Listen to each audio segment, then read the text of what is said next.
everybody. Welcome to the 23rd episode of the 1111 Club. If you've been here from the beginning, thank you for being here. This one's entitled, When You Do All the Right Things and Still Don't Feel Any Better. I'm here at the beach, all bundled up today, and I want to talk about something that's feeling really real lately. The moment when you're doing all the right things, journaling, the vitamins, the yoga, the breath work, but nothing is really getting better. So let's begin by doing a little somatic drop-in.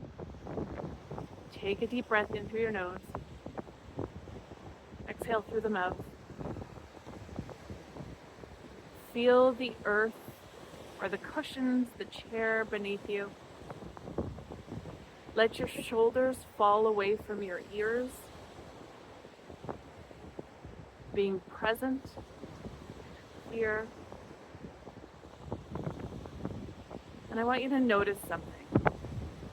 Notice where in your body you're holding the pressure to feel better. You don't need to fix this. Just be here with it. There might be a little bit of perfectionism coming through. We're not judging it. Just stay here for a second and take another deep breath.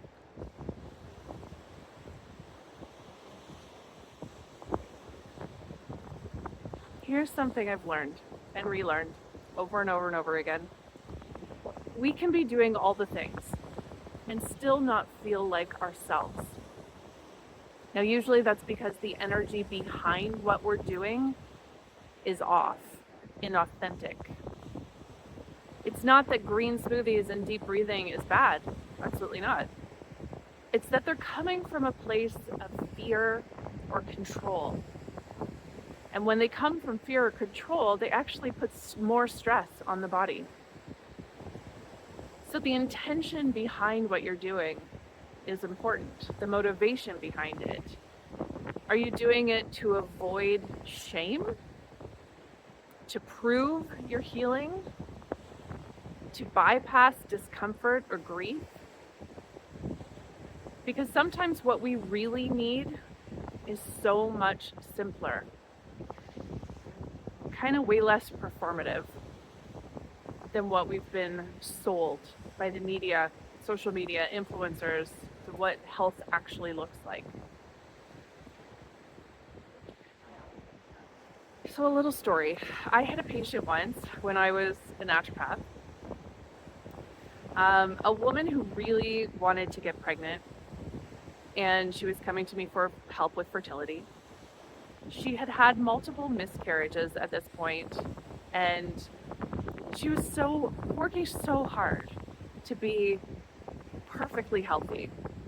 Her diet was clean, everything was optimized, tracked, managed, and yet every single day she craved a Mars bar. And she didn't let herself have it, because that wasn't part of a healthy routine.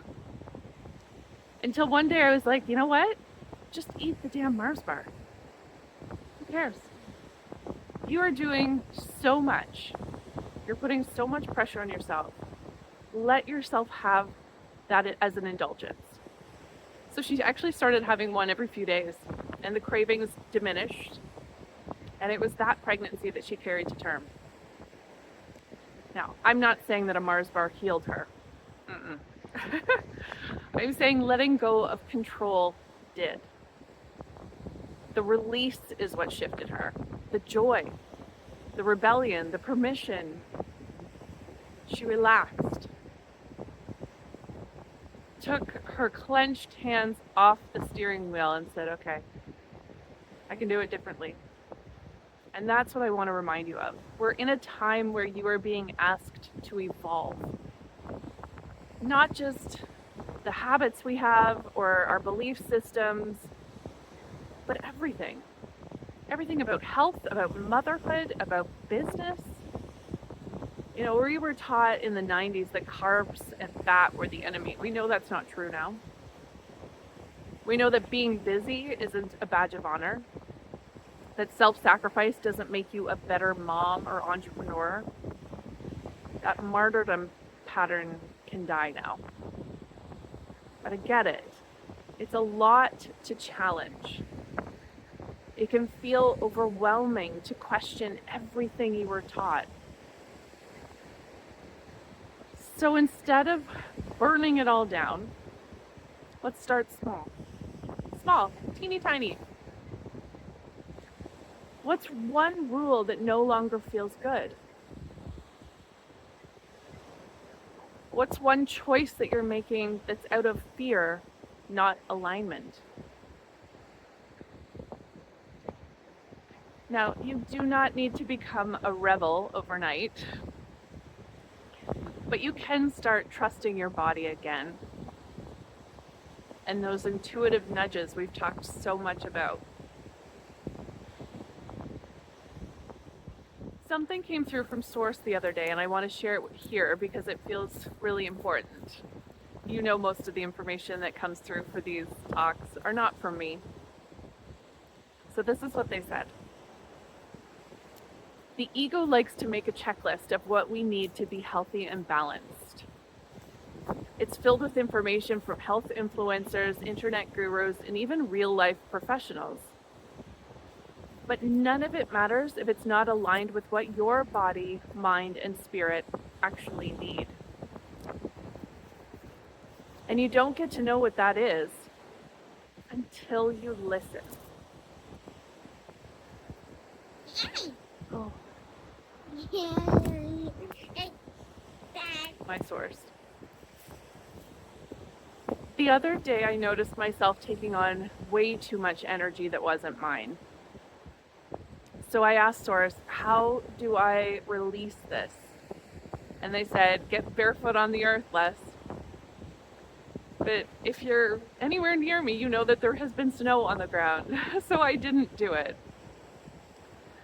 I reached for something that was easier, more convenient, an appointment, a remedy. I definitely made an appointment.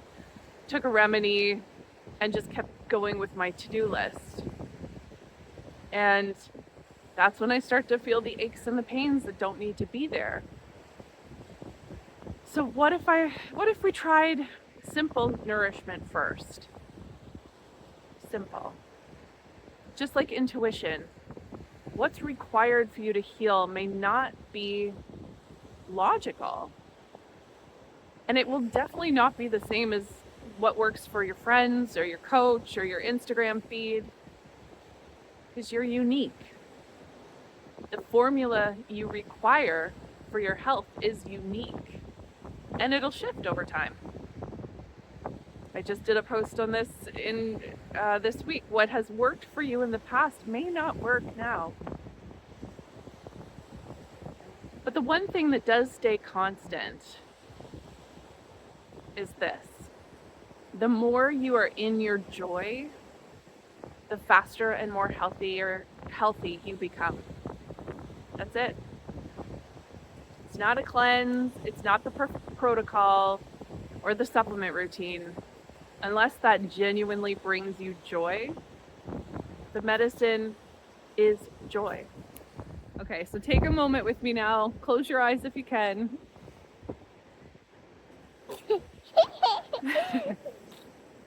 What's one thing you've been doing lately that your body no longer feels excited by? What's one tiny act of joy that you've been craving but denying?